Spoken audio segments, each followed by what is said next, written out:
Bung Atta ini klien Anda AG ya, yang Ya, hari ini baru ditetapkan sebagai tersangka, benar? anak yang berhadapan dengan hukum. Anak yang berhadapan dengan Ya, hukum, statusnya diumumkan tadi sore sudah di follow up? tadi sore. Kita udah diinfo juga dari pihak Polda dan Polres. Oke, benar nggak di awal itu kita ingin mengkonfirmasi karena banyak sekali informasi yang beredar di sosial media mengenai chat juga yang disampaikan oleh klien Anda kepada korban. Kita tampilkan sebentar ya. Karena kami juga dapat informasi bahwa dikenakan pasal 355 ini perencanaan penganiayaan. Benarkah, kami ingin konfirmasi Bung Atta, apakah benar ini chat milik saudari AG klien Anda kepada korban? Saya waktu mendampingi anak ini waktu di BAP, saya kebetulan melihat juga isi HP-nya. Jadi ini cuplikan yang hanya diambil, di capture untuk memaksa sekali lagi anak dari klien anak kami ini untuk dipaksakan menjadi statusnya yang sekarang.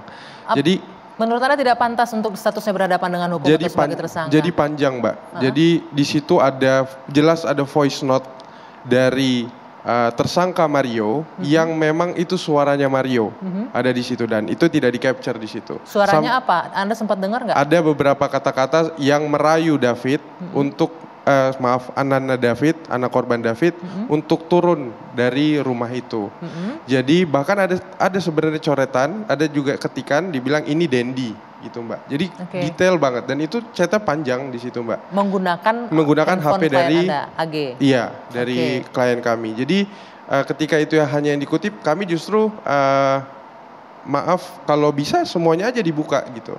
Tapi ini kan porsinya pembuktian itu harusnya kami sayangkan ini keluar tapi sepotong informasinya. Jadi kesian yang klien kami. Yang ingin Anda luruskan yang mengajak untuk David keluar rumah bukan klien Anda, bukan AG.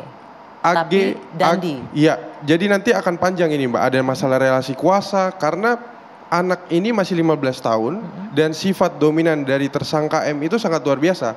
Jadi anak klien kami ini merasa ketika disuruh untuk A, B, C, D itu pasti akan dilakukan, Mbak. Jadi ketika dia mau disuruh HP-nya dipakai ya dia ngasih gitu sampai pakai untuk voice note ke anak korban ini juga pun.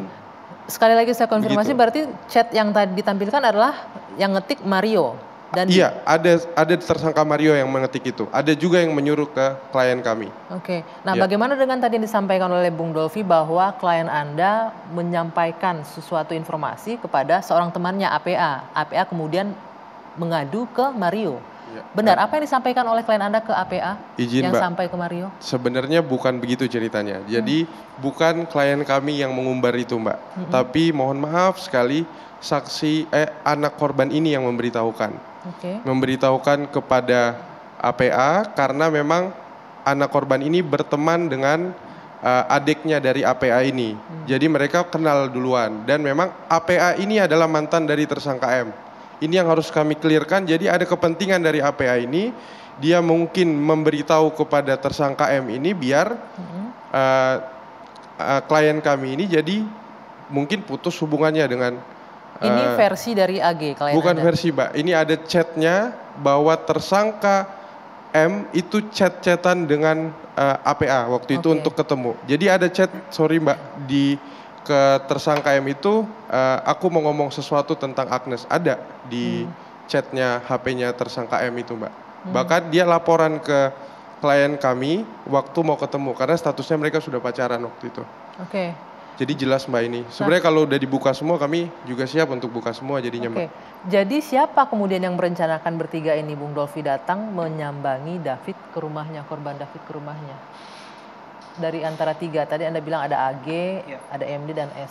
Siapa yang Jadi berdasarkan keterangan dari klien kami itu ya seperti yang saya sampaikan tadi bahwa memang ada cerita ya berawal dari APA. Betul. Ya menceritakan tentang perlakuan ya korban terhadap AG dan klien kami akhirnya meminta AG untuk mengklarifikasi cerita tersebut. Berarti untuk mendatangi David dari klien Anda?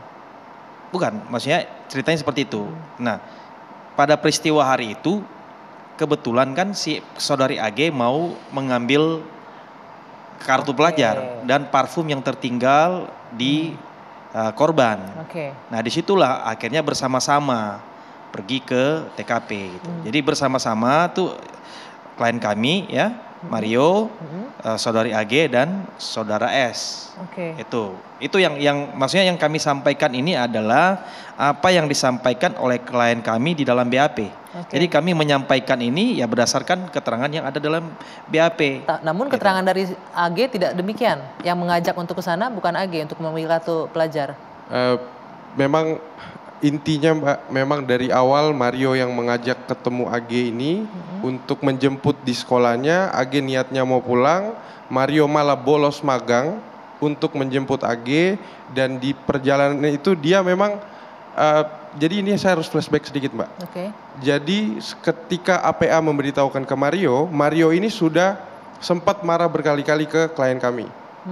Bahwa kamu kok melakukan itu, dan dia mengungkit terus untuk ketemu sama saksi anak korban ini. Jadi pas hari itu pas dia bolos dia memuncak Mbak, dia paksalah, sampai ada bahasa gini kok Mbak, jelas banget itu.